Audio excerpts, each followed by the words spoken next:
Let's talk Reboot Season 3, because I think there are some ways in which it is crazy even by today's standards. What I think is some important context for this is that this show started off completely episodic. If you put all the episodes of Season 1 into a playlist and hit shuffle, you would be fine whatever order they happen to come out in. This changes in Season 2, arguably in the episode in which Andrea shows up, and they just dump all this lore that was never talked about before, about this huge accident that killed so many sprites, and all of this. The show becomes a little bit more serialized, but still is progressing in a similar way to how Season 1 feels. But Season 2 ends with them making a deal with the virus and losing Bob. And that's where we start Season 3. Season 3 is made up of 4 arcs of 4 episodes each, in which the show essentially reinvents itself every 4 episodes. The first 4 episodes are the fallout of losing Bob and Enzo taking over as the guardian of Mainframe. The next 4 episodes are Andrea and Matrix, the grown-up version of Enzo, jumping from game to game, helping different worlds. The next 4 episodes are Andrea and Matrix searching through the net for Bob, and finally 4 episodes where the 3 of them return to Mainframe and have to save it once and for all, but oh my god, it all gets destroyed.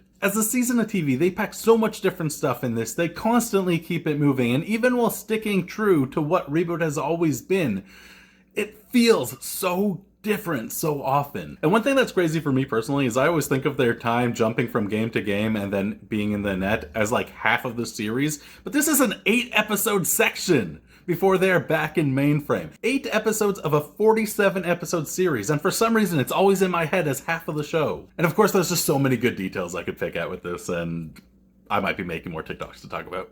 Yeah, I had to make a video response to this because it hits on some things I'm particularly nerdy about, and that is, well, things like Reboot and then pilots and TV in general, and yes, I need to talk about this. So Reboot has what's known as a non-premise pilot. I've also seen it called a normal episode pilot in some books and stuff.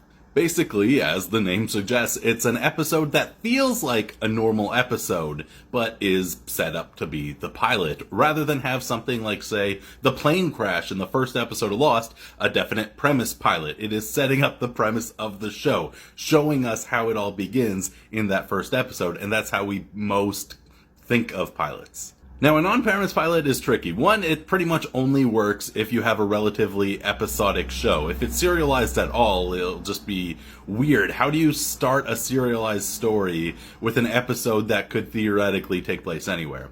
But the other thing is, for this non-premise pilot, for it to be an episode that feels like it could be any other episode, but still be the first episode, is an interesting balancing act. With Reboot, what they do is they focus almost entirely on the relationship between Bob and Megabyte. Dots in a couple scenes here and there for the first couple acts, but doesn't really become a major player until the second half of the episode, where it really becomes about Bob working with Dot, and that's thematically linked to what the episode is talking about.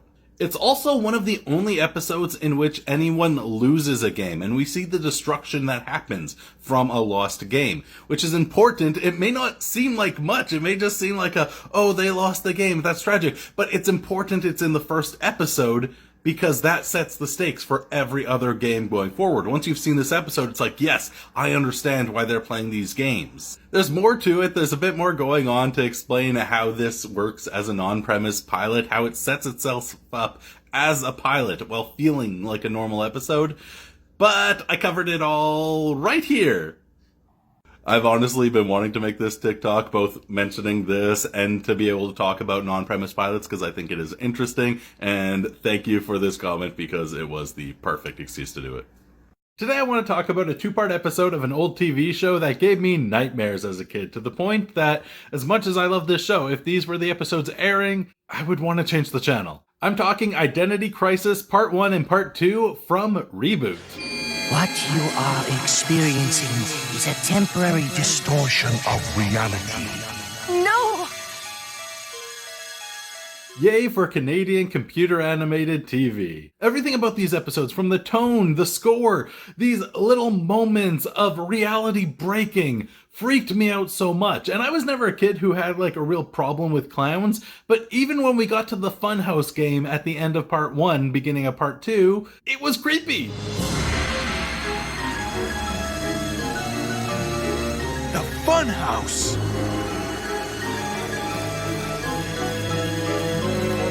Watching it back as an adult, I find it almost funny how afraid I was of this episode because of how just purely existential it is. The way this episode arguably plays with horror is about dealing with lack of trust in reality and loss of identity. Subjects I don't think I would have had any opinions on back as a kid, but let's be real, freak me out a little now. Fawn? Fawn? Game over. User wins. Game over. User wins. Game over. But even believing I didn't really understand what it was about, what it was saying back when I was a kid, there was just something about it that I just couldn't handle.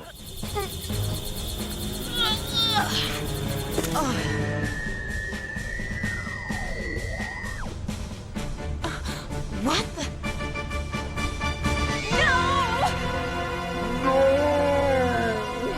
What about you? What things from non-horror media freaked you out as a kid? I'm also gonna give an honorary mention to the Night of the Living Dummy episodes of Goosebumps because, yeah, those were the only episodes of Goosebumps I did not want to watch. So ReBoot started with a bunch of characters looking like this.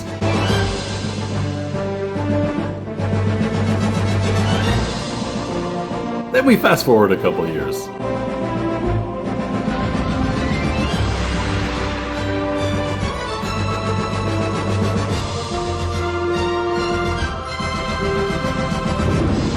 This show has a goddamn glow up like no other.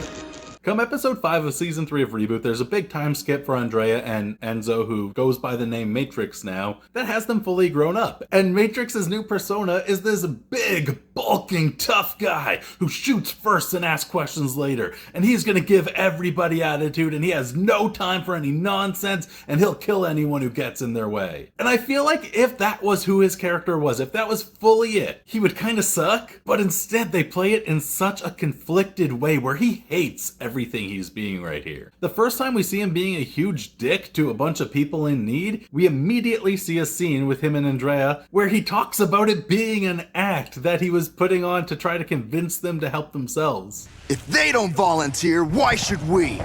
When the next game comes, we're out of here. This system's offline. Only 4? I thought I'd get at least a dozen.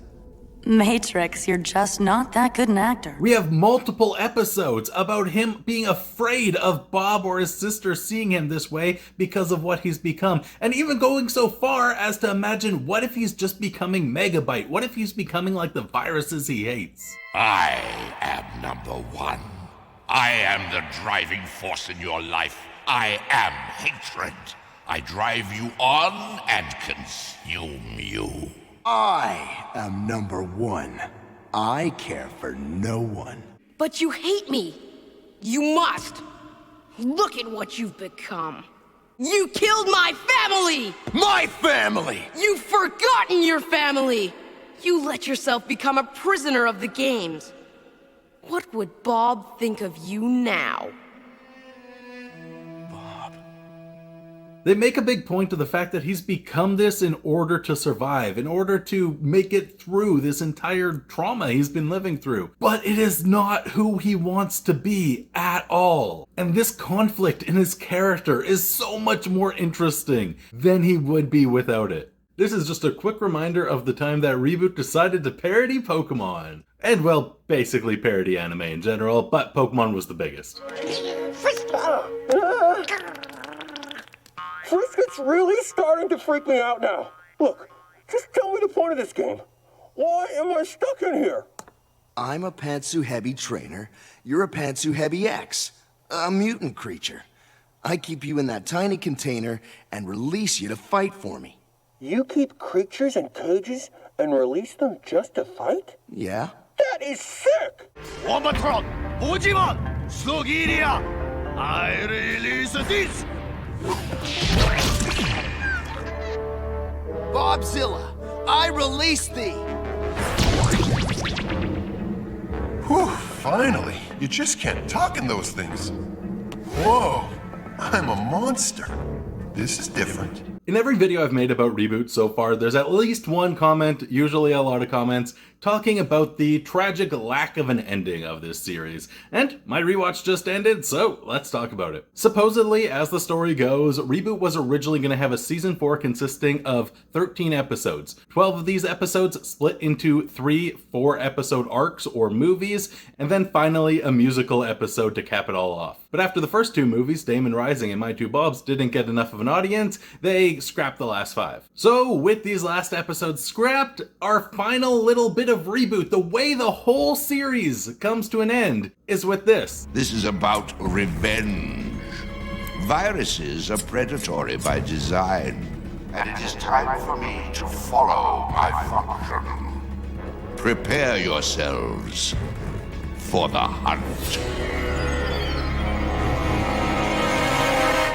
Now, I am going to give my hot take alternate theory to why the show was cancelled, and it is because they turned Hot Bob back into his dorkier look. But on a serious note, let's talk about what this ending could have been. I love this idea of Megabyte setting up this hunt, that he is no longer just looking for power for this last movie. It would have been him actually hunting down and presumably trying to take out everybody who remains in Mainframe. It seems like it could have been dark, even for what was ReBoot's darkest season 3, but that also feels weird with how not that season 4 had been before this point. I feel like with the first 2 movies, season 4 was kind of like a cross between season 1's tone and season 3's style of storytelling. Honestly, the thing I am more upset about is the idea that it would have had a 13th episode that was just a musical. I would imagine in the same style as the musical at the end of season 3, in which case that would have been the greatest episode of television ever, but unfortunately we're just left to wonder what could have been, what we could have got. This is definitely one of the most tragic cancellations as far as my TV watching is concerned.